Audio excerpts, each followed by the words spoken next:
I'm just shooting this for myself. I'm going to do a video for myself.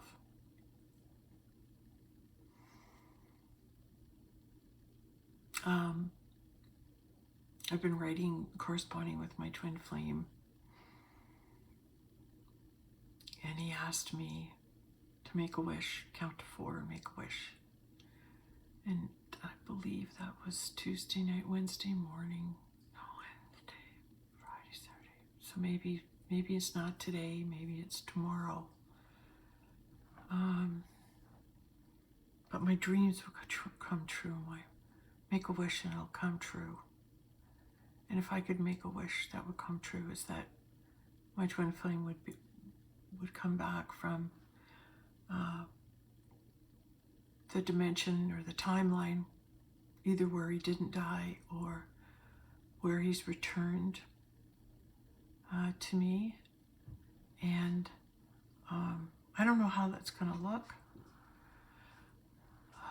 but I know he's making himself known to me, and I'm getting guidance, and I'm all ready for him to return today, May 17, 2024. And so far, no word, but I was given where to, go get your hair done, go eat here, go do this, and then I went to that, and now I'm just at home, and I'm going, okay, you're all dressed up with nowhere to go. We may as well make a video. Well, it's probably important because we were talking about being in the time of the second coming. As much as I am aching to see him, I cannot rush it. I know this. I cannot make it happen. And so probably the best way to handle all of it is just go about your day. Just listen. Don't give up faith. Don't give up faith. Your life can change with a ring of a doorbell and a chime that could signal an end of a timeline and the beginning of a new one. An end of one program, and you're all of a sudden find yourself in a new program. And isn't that what we are being tested for right now? Isn't that what's happening for most of us right now? Is we're being tested to see how much have you learned? What tools have you got in your toolbox? And if you profess being on a spiritual journey for whatever time, how do you handle a situation that comes up that's either supernatural or unexplainable? How do you handle that?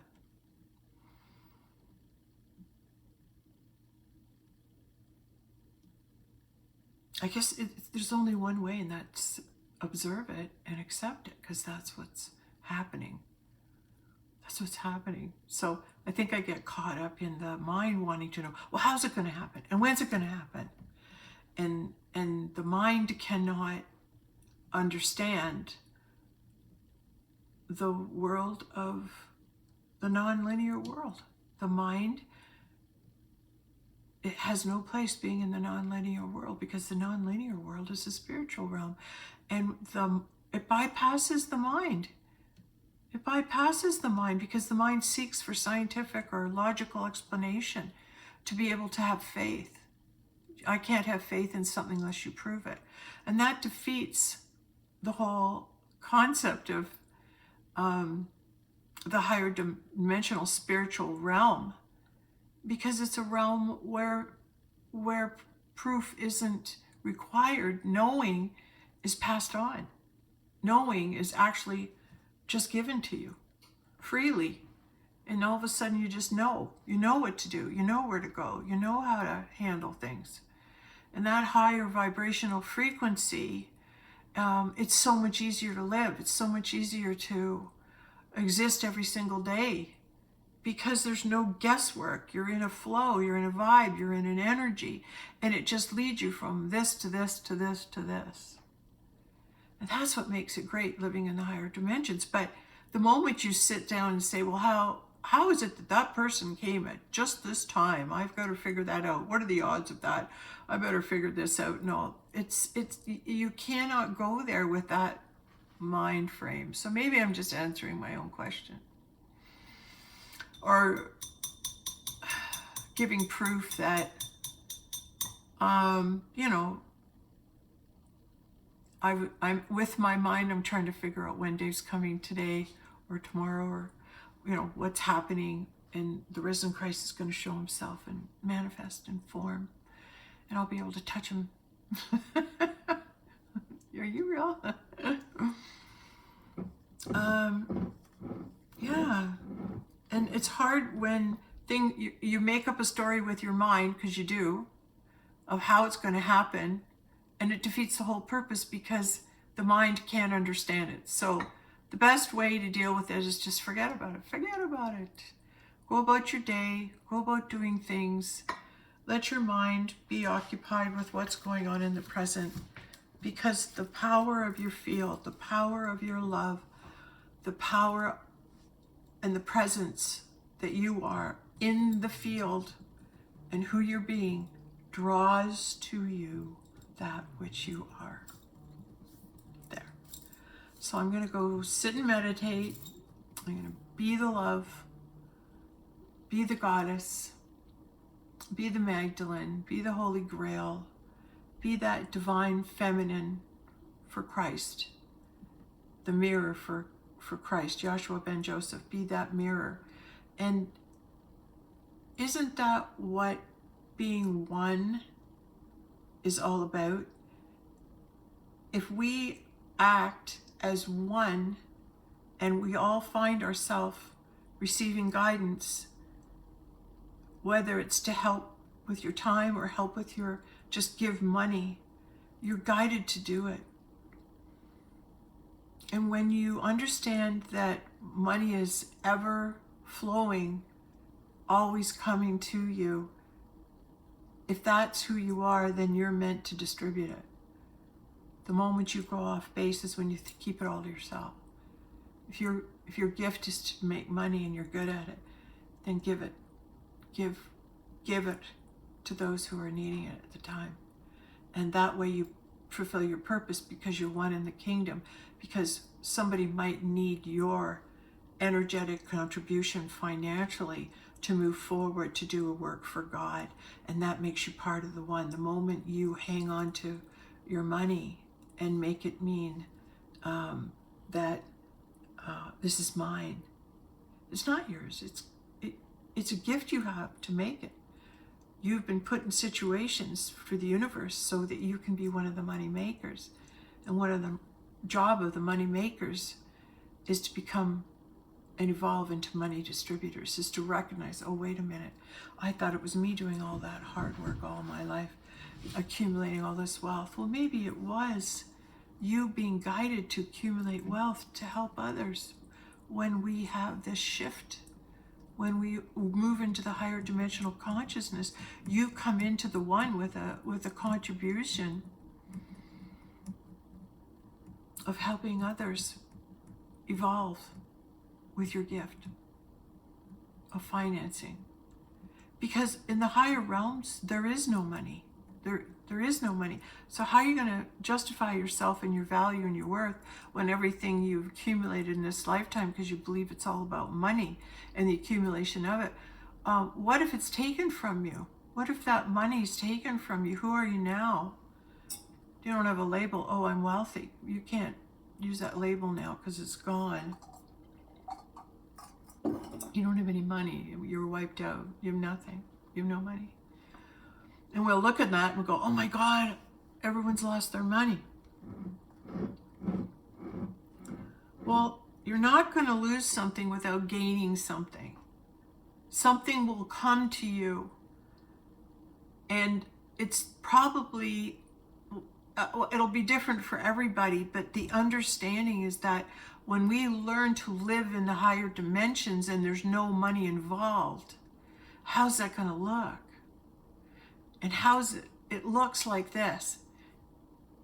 Everybody contributes to the one with their gift, and when you are in this flow of following it, everything you need is provided for you. Okay, I heard this story, and I'm not sure if it was Carolyn Mess or if it was John O'Gott or who it was that told this story. But they totally surrendered everything, and they were told, okay, leave the house and go out, and they heard just go under this bridge. And they were like, okay, and they just left everything. They got up and left, and it was getting nighttime, and they were told to go and be under this bridge. And when they got there, it was colder, and they there was tired. They were tired, and it was middle of the night. And under the bridge, they found a brand new mattress and blanket and pillow, and they slept there. So it becomes all your needs appear as you need them. And it's a really cool thing when it happens. And we saw this in the Celestine Prophecy series as well. When you get higher up in the insights, you begin to manifest. You begin to manifest everything you need as you need it. But it's giving up making money your God. And your God is what you strive for, to please. You do anything to acquire it. And when you look at wealth and money, if you can interchange that to God and say, have the same attitude about accumulating wealth as you did of knowing the Father and being able to become a servant of God. That's the highest honor. That's the Olympian. You're standing on the podium. You are the honored among servants for being a loyal and faithful servant to God. And how you do that is you follow the flow. You let God lead you, and you stop the argument. And there's no argument in the higher dimensions. Like, the adversary isn't there. There's no more arguing with what you hear, because the adversary doesn't get into the fifth dimension. The adversary, the thoughts that cause you to doubt and fear, are no longer in your mind. They've left because they're not able to sustain the vibrational frequency in the higher realms. Okay, so you won't hear a negative, or maybe I shouldn't do that. It's all, hey, pull over the car. You pull over the car. Okay, now write this down, and you just channel what you're being asked to do. I've done this, like channel what you're being guided to write. Okay, good. Now where are we going? You're headed out here. Okay, and so it becomes a constant flow in this energy vibrational field, and this energy vibration of being in a higher dimensional field. And I've lived that. I've done that for 3 weeks in a row.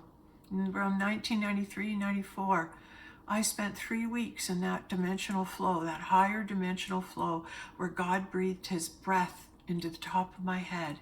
And then I left my body and came back, and I could speak to God like I'm speaking to you. And I could hear him, and my thoughts were so fast, and his answers were so fast, that I couldn't get the question in my thoughts fully. I couldn't get the question out before it was answered.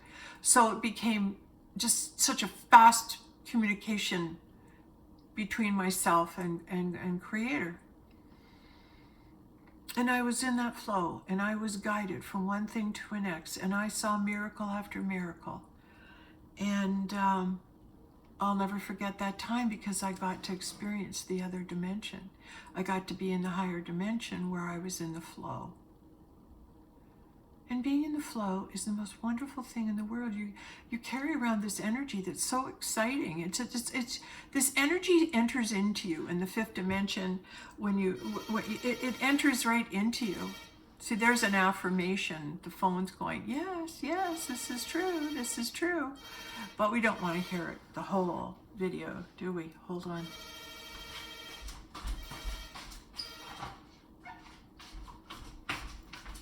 All right. There you go.